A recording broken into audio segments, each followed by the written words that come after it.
road atau path daripada transisi energi ini di 2024 onwards. Apalagi kita tahu bahwa kita memang di bawah target dari sisi daripada target bauran energi renewable kita. Nah mungkin untuk itu saya ingin bertanya lagi kepada Pak Ego, apalagi Pak Ego adalah dari tim percepatan energi transisi saat ini. Tadi Bapak sempat bicara mengenai potensi gas kita Pak ya. Dan kalau kita lihat kan gas itu sebenarnya adalah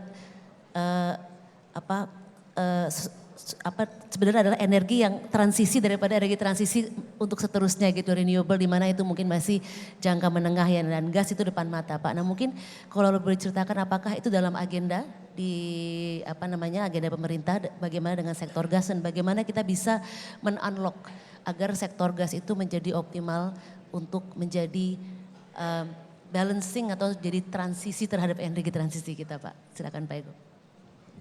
Baik Bu Lenita, tadi memang kalau kita bicara saat ini bauran kita ini kan baru 13% ya. 2025 kita sebenarnya sudah masang target 23%. Tapi artinya kita setengah aja belum nyampe, waktu tinggal setengah 1 tahun. Idealnya kita dalam rangka net zero emission 2060 itu mainly pembangkit kita, penyediaan energi kita berasal dari energi bersih. Nah untuk melakukan itu, untuk itu semua perlu ada transisi. Nggak mungkin kita bisa langsung masuk ke renewable ini 100%. Perlu kita mempersiapkan jaringan ketenaga listrikan kita agar bisa mudah menerima masuknya energi-energi baru terbarukan yang sifatnya sangat intermittent. Nah gas ini adalah prioritas. Prioritas kita gas yang pertama paling gampang adalah hampir 3.000 pembangkit. Pembangkit listrik kita terutama di luar Pulau Jawa, luar Pulau Sumatera yang besar-besar itu banyak sekali menggunakan diesel. Salah satunya diesel semua terpencar-pencar. Itu bahan bakarnya kan diesel mahal sekali. Nah prioritas pemerintah yang pertama adalah mendorong dieselisasi. Pembangkit listrik tenaga diesel terutama yang ada di Indonesia bagian tengah, bagian timur, kita akan lakukan konversi menggunakan gas. Itu yang pertama. Nah untuk unlock tadi yang Bu Lenita sampaikan, kita harus memperkuat infrastruktur kegasan kita. Gampangnya gini Bapak sekalian, kita sudah banyak bicara gas, kebutuhan gas rumah tangga dan lain sebagainya. Tapi bisa bayangkan Pulau Jawa ini belum tersambung Bapak Ibu sekalian. Pulau Jawa. Jadi bagaimana kita mau bicara gas masuk ke rumah? Bagaimana kita mengurangin penggunaan LPG? Kalau memang gas yang dari Jawa Timur tidak bisa kita alirkan ke Jawa Barat. Ataupun begitu juga sebaliknya, dari Jawa Barat kita tidak bisa alirkan ke Jawa Timur. Even sampai Bali. Itu satu Bapak Ibu sekalian. Itu satu program prioritas pemerintah di luar tadi yang saya bilang dieselisasi untuk mengganti pembangkit diesel di Indonesia bagian tengah dan timur yang kecil-kecil. Mungkin jumlahnya ada ribuan, mungkin sekitar 1.500 pembangkit. Jadi yang pertama itu, kita harus membangun jaringan, menyelesaikan transmisi gas kita dari Jawa Timur ke Jawa Barat. Jadi begitu ada kelebihan gas di Jawa Timur bisa dikirim ke Jawa Barat. Seperti kasus sekarang saat ini. Nah idealnya Bapak Ibu sekalian, ini jaringan gas ini kita ini terkonek dari Aceh sampai Pulau Bali. Jadi Jawa masih terputus antara Semarang dan Cirebon, begitupun juga Pulau Sumatera.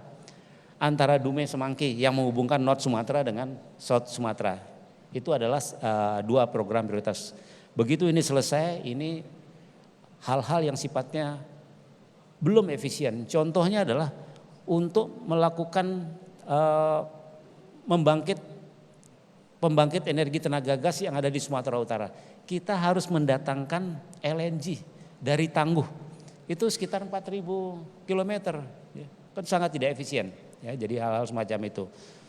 Jadi singkatnya itu Bu, yang paling konkret gas ini adalah pengawal energi transisi kita. Pertama yang paling simpel adalah kita masuk ke pembangkit-pembangkit yang selama ini banyak menggunakan diesel. Terutama di Indonesia bagian tengah, di pulau-pulau kecil, Jawa Indonesia bagian timur. Yang kedua program kita yang terbesar adalah bagaimana kita mengkonekkan dari Aceh, Sumatera, terus ke Lampung, sambung ke Pulau Jawa, sampai ke Jawa Timur, even sampai Bali. Itu target kita. Dalam rangka kita mengutilisasi gas ini secara masif seperti layaknya di negara-negara maju. Mungkin itu, terima kasih. Terima kasih Pak Ego, ini menarik sekali dan jadi promising ya Pak ya mengenai gas ini. Jadi nanti mungkin kita bisa lihat lagi lebih dalam, namun mungkin saya bergerak ke tadi apa-apa lagi yang menjadi kontributor untuk kita bisa menuju energi transisi itu. Kalau kita lihat salah satu sektor yang jadi penting adalah transportasi. Nah transportasi kita tahu mungkin kalau di aviasi ada sustainable aviation fuel, tentu nanti dari sisi fuel BBM sendiri kita ada standarisasi yang lebih tinggi dan sebagainya. Tapi kalau tadi Pak Seto udah menyebutkan nih EV ya, jadi salah satu dari ekosistem itu menjadi penting. Nah kalau kita lihat EV ini kan perkembangannya mungkin kita di Indonesia lebih belum semaju negara-negara lain dalam adopsinya, terutama kalau kita bicara four wheeler gitu ya Pak ya, karena alasannya ya total cost of ownership masih tinggi kalau dibandingkan dengan substitusinya ataupun infrastrukturnya. Nah sementara two wheeler kita dengan adanya insentif dan sebagainya mungkin itu lebih pick up gitu Pak. Nah mungkin kalau boleh tahu Pak untuk kedepannya potensi EV baik two wheeler, four wheeler seperti apa dan apakah ada terobosan atau apa yang dilakukan oleh pemerintah untuk bisa mendorong itu, kan mengingat sektor ini sangat penting untuk transisi energi. Iya, terima kasih Mbak Lenita. Ini sebenarnya topiknya Pak Rahmat nih nanti di sesi berikutnya nih. Tapi mungkin saya sedikit aja dari segi investasi. Saya kira kan kalau kita lihat kita baru mulai agresif kan setelah COVID ya. Jadi kayak Hyundai itu kita udah mulai negosiasi mungkin dari 2018. Baru bisa sign kalau nggak salah itu di 2019 ya. Terus mereka mulai bangun pabrik kena COVID. Jadi sebenarnya kalau untuk EV ini kita baru mungkin sekitar 3 tahun ya, mulai dari 2022 ya sebenarnya kita baru mulai gitu. Jadi ya memang mungkin belum kalau dibandingkan dengan tetangga-tetangga kita seperti di Thailand ya memang masih ketinggalan. Tapi tadi ya kita agak slow start gitu. Tapi kalau kita lihat dari sisi investasi cukup banyak yang sudah masuk ya, ada Hyundai, ada Wuling. Wuling ini kan dia juga satu grup dengan MG yang lain-lain ya. Jadi saya lihat mereka juga sharing untuk production facility-nya ya. Terus ada Neta gitu yang terbaru, BYD segala macam. Sekiranya kita sudah lebih banyak portofolio mobil listriknya yang kira-kira bisa memberikan opsi yang lebih banyak buat masyarakat untuk memilih gitu ya. Kalau dulu waktu ada Ioniq sama REV kan satu harganya 900, 800, 900 juta, satu lagi harganya 200, 300 juta gitu ya. Sangat jomplang sekali gitu. Jadi sementara kalau kita lihat pasar yang terbesar kan mungkin harganya antara 400, 250, 300, 400, 500 ya. Sekarang kan dengan adanya BYD, ada Neta, Wuling juga mengeluarkan banyak portofolio baru. Saya kira ini lebih atraktif ya.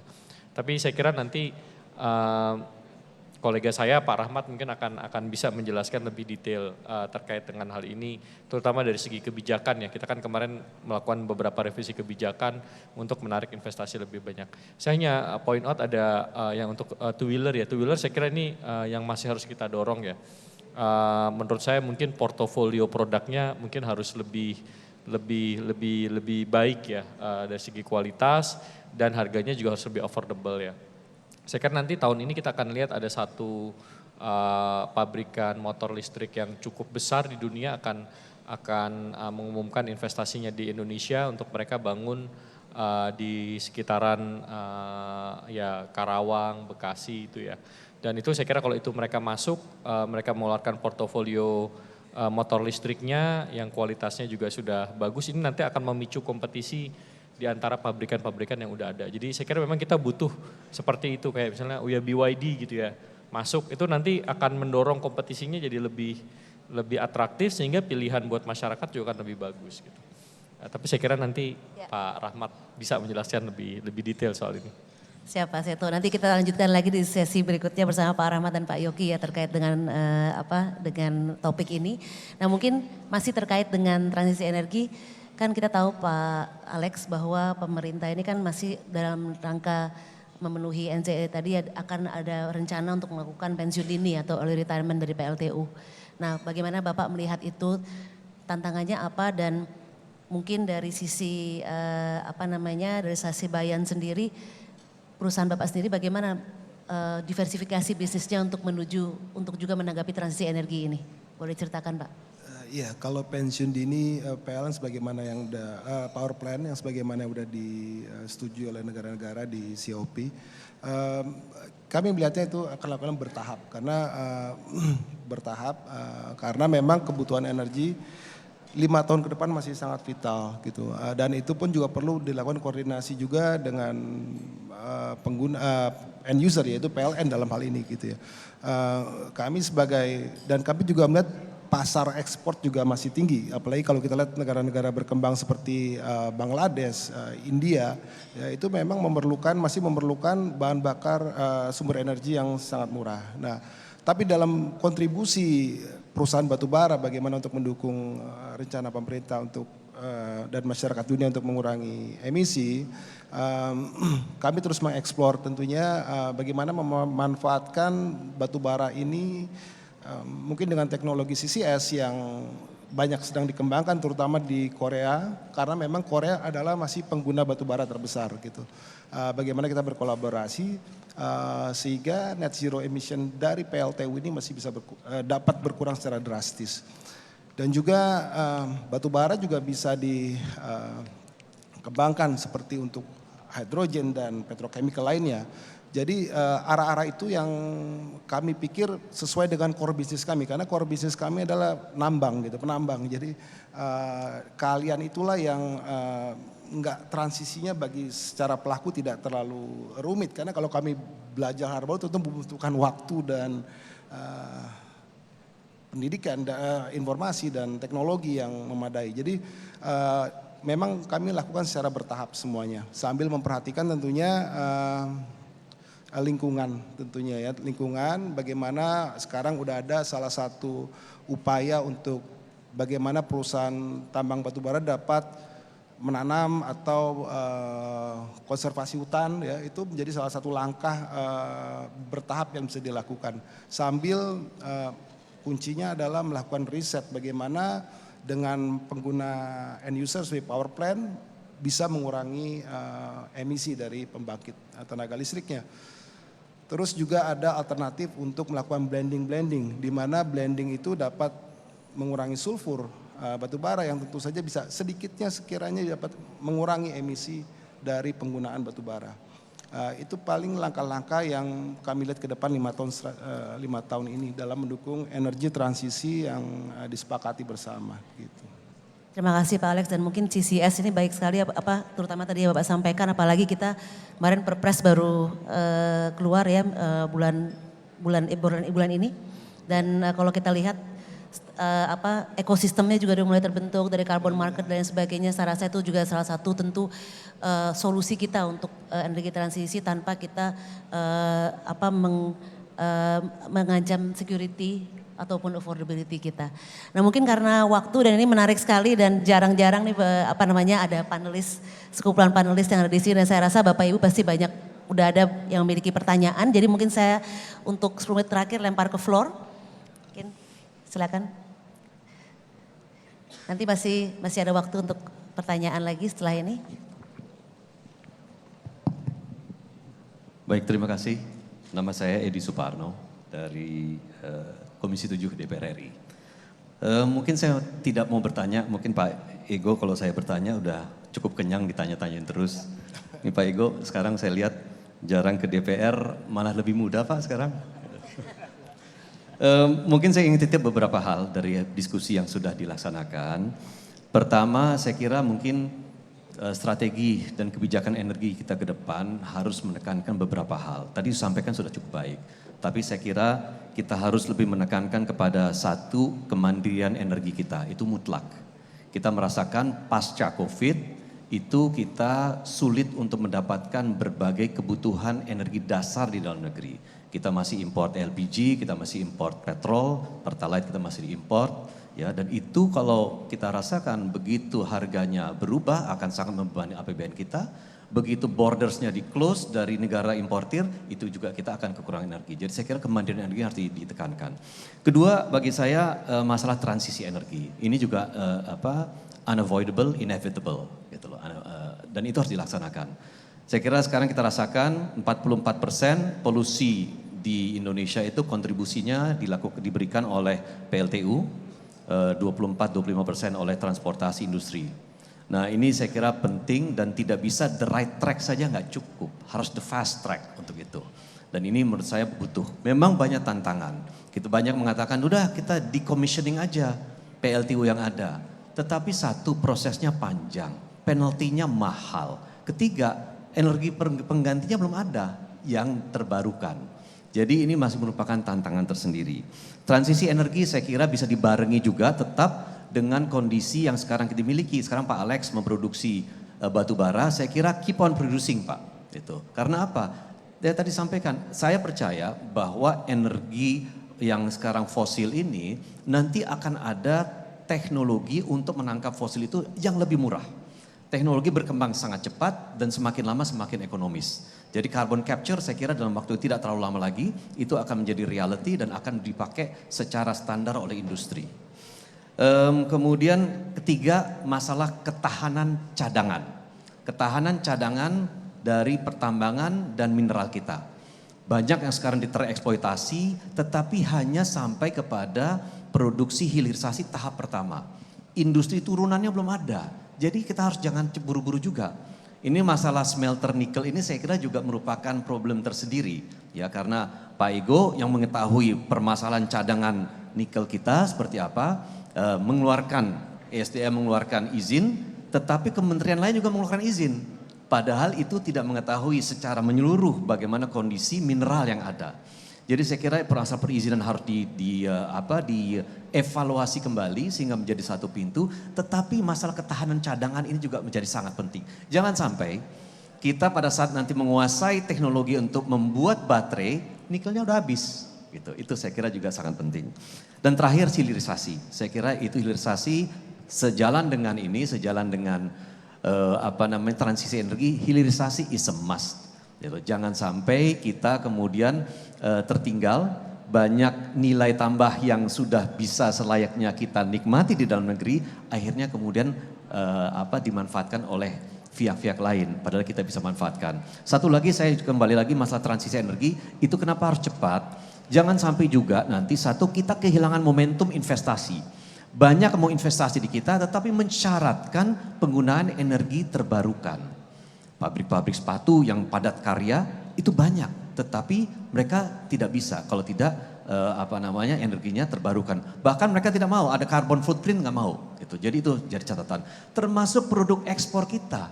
Jangan nanti sulit untuk masuk ke pasaran-pasaran dunia karena tidak berbasis energi terbarukan. Jadi saya kira menjadi catatan penting. Titip ini kepada teman-teman dari pemerintah, Mas Seto, Pak Ego, itu dan Pak Alex, keep on producing itu. Saya kira kita akan menemukan teknologi itu dan teknologi itu akan menjadi standar yang dipakai oleh para produsen batubara ke depan. Terima kasih.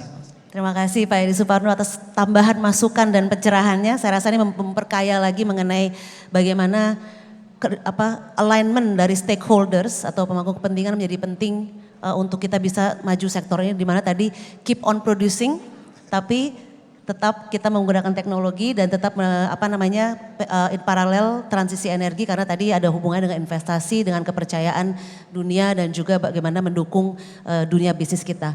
Kita ada satu lagi, masih ada waktu untuk satu pertanyaan lagi kalau ada yang mau bertanya dari floor. Ada satu di belakang, silakan. Boleh disebutkan juga nanti nama dan dari instansi mana.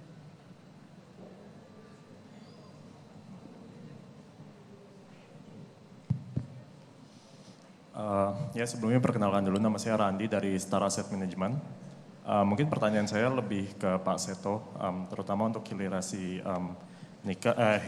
di bidang EV ya Pak. Saya rasa untuk bikin ekosistem baterai itu Indonesia punya banyak materialnya. Kita punya nikel, punya kobalt, alumina, lalu koper pun kita juga punya. Tapi saya rasa yang jadi challenge untuk bikin ekosistem baterai adalah kita tidak punya lithium. Berbeda dengan Thailand yang dia punya reserve lithium yang cukup besar.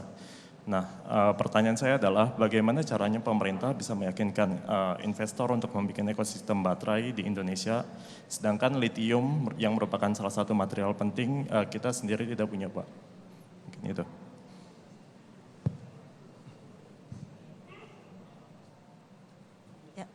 Terima kasih Pak Randy. Jadi ini menarik sekali, mungkin langsung saja Pak Seto karena waktu saya serahkan. Iya, terima kasih Mbak Lenita, terima kasih Pak Edi yang saya hormati, dan Mas Radit yang memberikan saya. Tadi mungkin saya belum mengelaborasi detail, tapi lithium kita nggak terlalu khawatir. Ada 2 lithium project sekarang di Indonesia, refinery. Satu akan memproduksi lithium hydroxide itu untuk NCM yang nickel base baterainya tinggi ya, 811 gitu ya. Itu kita sudah memproduksi, harusnya tahun ini akan mulai produksi. Kapasitasnya cukup besar, itu 50.000 ton lithium hydroxide, 10.000 ton lithium karbonat untuk yang mid grade nickel base baterai sampai yang LFP. Satu lagi juga ini sekitar 30.000 ton lithium karbonat. Jadi ini jalan kok. Kita nggak usah khawatir soal lithium konsentratnya, karena terus terang Cina banyak mengeksplorasi lithium ini di Amerika Selatan, di Afrika ya.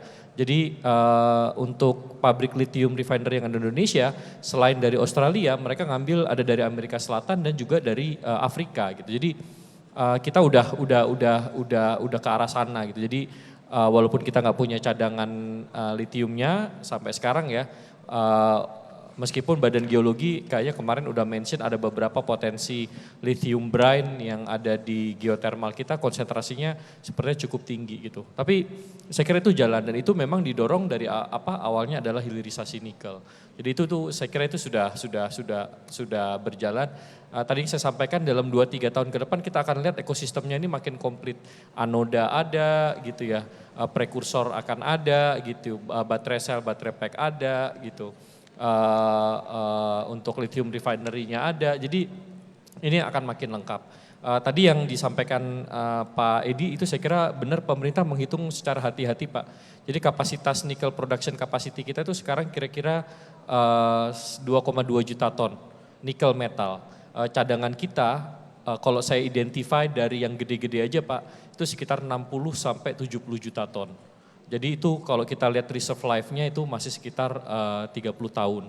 Nah tapi kalau kita ngelihat yang undergoing, yang construction sekarang untuk yang HPAL ya, untuk yang baterai, itu ada additional mungkin tambahan sekitar 700.000. Jadi at the end mungkin sekitar 3 juta. Jadi kalau 3 juta dengan 60 sampai 70 di 20 dan 25 tahun, ini menurut kami masih cukup baik reserve life ratio-nya. Kenapa? Karena mulai 2035, 2040 yang akan kita hadapi kompetisinya adalah dari recycling nikel Pak. Jadi dari use lithium baterai yang udah mungkin efisiensi dan performance udah jelek, itu mereka bisa recycle lagi. Jadi saya kira nanti kompetisinya juga akan muncul di sana. Dan kalau misalnya kita mau explore lagi yang limonitnya itu saya kira cadangannya masih cukup besar.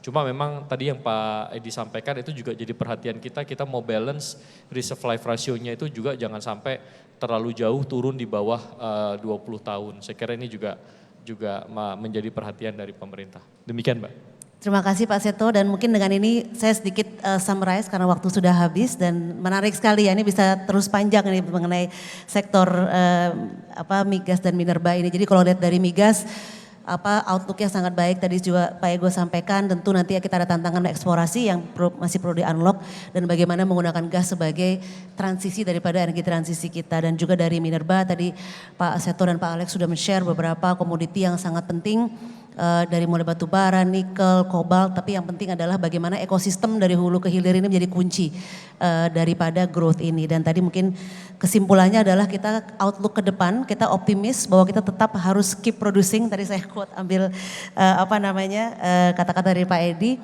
keep producing tapi dengan menggunakan teknologi, dan kita tentu tetap harus melakukan energi transisi karena untuk kepentingan investasi dan juga untuk juga timingnya juga menjadi penting tahun depan.